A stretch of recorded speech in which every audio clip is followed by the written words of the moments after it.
Okay, here you go. Answer. I'm laughing at the first phrase. Apparently I had a hard time, because look what Spirit says. Your ego is on the rebound now. So apparently I was going through a tough time. Your ego is on the rebound now.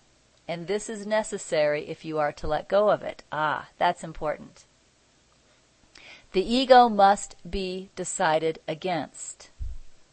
And in order to be decided against, it must offer itself to you as an option that can be chosen.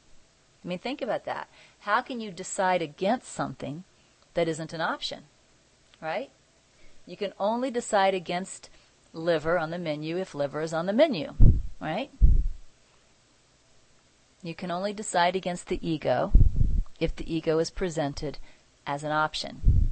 And that is our job now, is to decide against the ego, which means we must see and experience the ego in order to decide against it. All right, let's see what else Spirit has to say. Continue to recognize the errors in your mind as errors, just as you are doing. Rest the mind, even as the chatter continues, by seeing the thoughts as meaningless and undesired by you. So whatever the thoughts were, let's pretend they're body thoughts, because those are common. I'm fat, I'm ugly, I'm fat, right? I'm fat, I'm ugly, I'm fat. Okay? Spirit says, see those thoughts as meaningless and undesired. Why are they undesired? Well, what did they do to me? When I'm really listening to those thoughts, I'm fat, I'm ugly, I'm fat. What are they doing to me? Right? Most of you guys know. If not all of you guys know. You've had these thoughts. Right? They're hurting me. That's what they are doing. They are hurting me.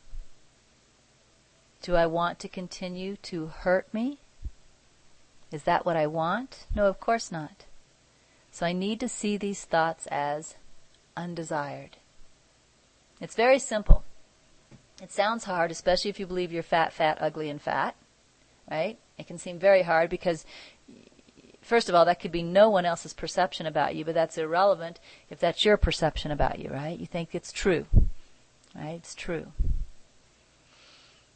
Fat, ugly and fat. So how do you start to let go of thoughts that seem so true to you? Well, I can tell you what I did. I trusted Spirit more than me.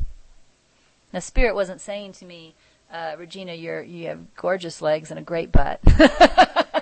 I never once heard Spirit say that. We weren't fighting form with form. Right?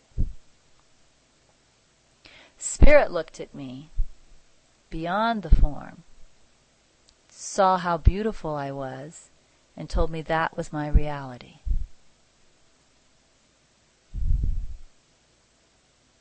All right? So I see fat, ugly, and fat. Spirit sees an eternal reality that is beautiful. What I did was chose to trust Spirit. And when I chose to trust Spirit, that took the fat, ugly, and fat and made it meaningless. Meaningless. The shape of the body became meaningless. We don't have to get on the scales. We don't have to measure the thighs or the waist or the hips.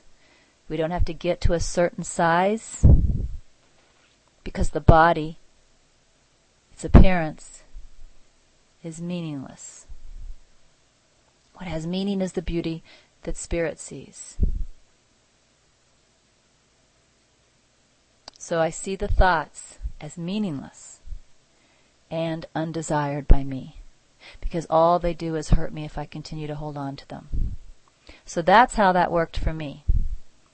How I got away from what I believed was a very true fact. Fact. I swear to you guys, fact. I'm the ugliest woman on earth. And if you don't think I believe that, you're crazy, because I did. Fact. I'm the ugliest. Okay? How do I move from fact that I'm the ugliest to, well, just seeing the body as meaningless? It's by trusting Spirit's evaluation of me. Beautiful, but looking at the truth, right? Beautiful. Yeah, Wayne says he's the ugliest. Well, you know, and I'm sure many of you have been in these conversations. I have sat around in conversation with women where we each tried to convince each other that I was the ugliest. I mean, you know, I would say I am, and another lady would say she was, but look at my this, and well, look at my that. We're each trying to convince each other that I'm the ugliest. That's because we believe it. But how can we all be the ugliest? I mean, come on, you guys. How is that possible? It isn't. It's just a part of that ridiculousness of the ego. All right? So continue to recognize the errors in your mind as errors, just as you are doing. Rest the mind, even as the chatter continues, by seeing the thoughts as meaningless and undesired by you. Be patient with yourself in trust as you continually choose against the ego. Do you hear that? It might not be done once.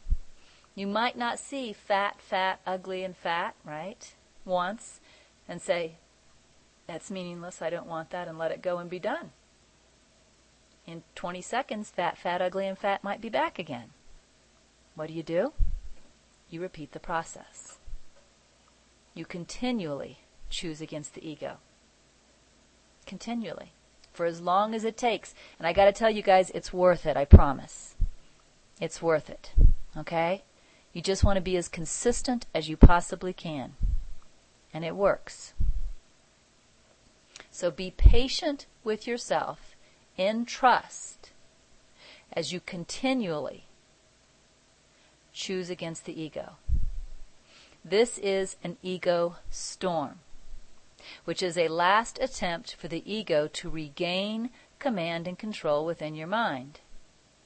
It knows it is losing its foothold, and it must fight hard to try to regain its lost territory. Love it by letting it fight its own battle, but do not engage the ego by battling with it. You actually just let the ego do its thing. It's screaming, right? You guys know this. It's jumping up and down in your head. It's screaming. It's saying the worst thing it could possibly say for you, right? It's taking you into the depths of your fear, the depths of your unworthiness, the depths of your guilt. And what do?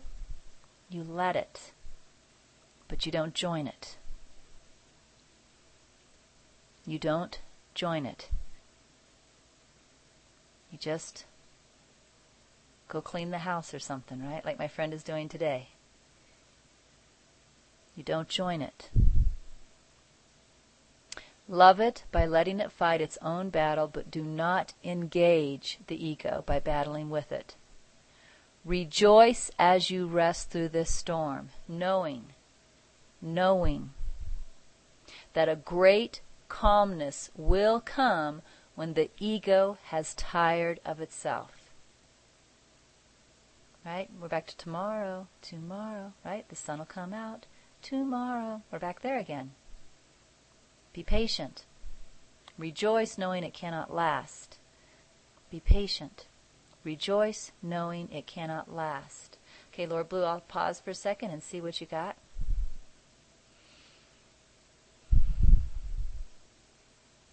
Question. This is one of the rare instances in which I see something about loving the ego. Does the text really mean to love the ego? Now, when this says love it, love the ego, by letting it fight its own battle, I'll tell you how this communicated into my mind, and that is of the utmost importance because this message was being communicated to me. All right? The love it transformed me from seeing something I had to fight against to seeing the ego as just a kid throwing a temper tantrum, right? And you love a kid, right? Just a kid throwing a temper tantrum. You love it and you let it throw its temper tantrum until it's done. So it was helpful to me because it released me from that feeling that I had to fight against this bad thing in my mind. All right? Often you will see, I think in Way of Mastery, for example, we're often told to embrace the ego. And these terms are helpful in causing us to release the idea that we have to battle the ego.